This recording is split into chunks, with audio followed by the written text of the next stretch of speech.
Sobre la estabilidad macroeconómica, bueno, como sabrán, yo soy licenciado en economía y lo que he hecho básicamente es descargar el 100% de la base monetaria, de las bases de datos del Banco Central, dentro de la cual está la base monetaria, los préstamos, los encajes, el tipo de cambio oficial, el tipo de cambio libre, bueno, están todas las variables, ¿no? Y puse a prueba las diferentes teorías. En teorías de cómo manejar la inflación, para que se den una idea, hay cerca de 15. Tengo un libro publicado en Amazon sobre el tema, que se llama Política Monetaria en la Argentina. Eh, y habiendo probado todas las teorías, ¿sí? Esto es importante, sobre todo porque es la primera pantalla, yo creo que la política argentina tiene que avanzar al punto de poder aplicar en cada situación, en cada problema, el marco teórico correspondiente y no necesariamente un marco teórico para todos los problemas. Por ejemplo, desde la óptica del liberalismo que proponen algunos y la dolarización de la economía, vos desde esa óptica podrías abordar un tema, quizás el de la inflación, quizás también podrías abordar el tema del déficit público, por ejemplo, pero no podrías abordar el rol del Estado en una pandemia. Un esquema liberal no puede dar respuesta a un momento donde con déficit o sin déficit se necesita de un Estado presente en todas partes, ¿no? Entonces, esto lo aclaro justamente en esta primera pantalla porque van a haber diferentes ópticas en función del problema que esté abordando. Respecto de estabilizar la macroeconomía, como les comentaba, apliqué todas las teorías que están desarrolladas, ¿no? Teoría monetaria moderna, la, hay una teoría que se llama post-keynesiana que también la vamos a utilizar acá, la teoría clásica que tiene que ver con la emisión monetaria. Aplicando todas esas teorías con las bases de datos para el caso argentino, quizás en otros países funcione diferente, pero para el caso argentino funciona lo siguiente. Desde 1996 a la fecha, si uno aplica estos modelos econométricos, va a encontrar que la emisión monetaria explica el 95% de la inflación mensual en la Argentina. Eso es impactante porque significa que ha habido cierta continuidad en los diferentes gobiernos, ¿no? Los banqueros centrales que han puesto los diferentes gobiernos de diferentes color político desde los años 95-96 hasta la actualidad han estado siempre sobre la misma curva de aumentar exponencialmente respecto del periodo pasado la emisión monetaria. Y eso ha generado el volumen de inflación que tenemos hoy. Obviamente que no podríamos pasar a una política de shock de frenar la emisión a cero, ¿sí?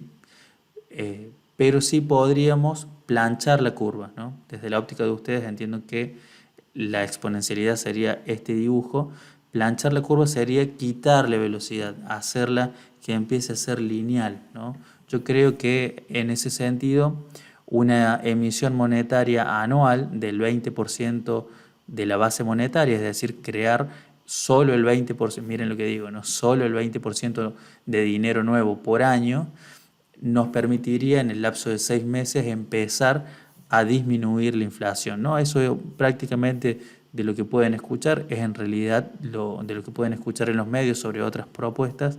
Esto es lo más sensato, ¿sí? Frenar la emisión en serio, en cero no se puede inmediatamente. Mantener este ritmo de emisión tampoco, intentar contenerlas a través de las LELIQs mucho menos, eso está generando otros problemas muy graves, pero sí podemos amesetar su crecimiento y llevarlo a un crecimiento lineal del 20% anual, que generaría una inflación del 20% a lo largo de un tiempo, quizás un año y medio, ¿no?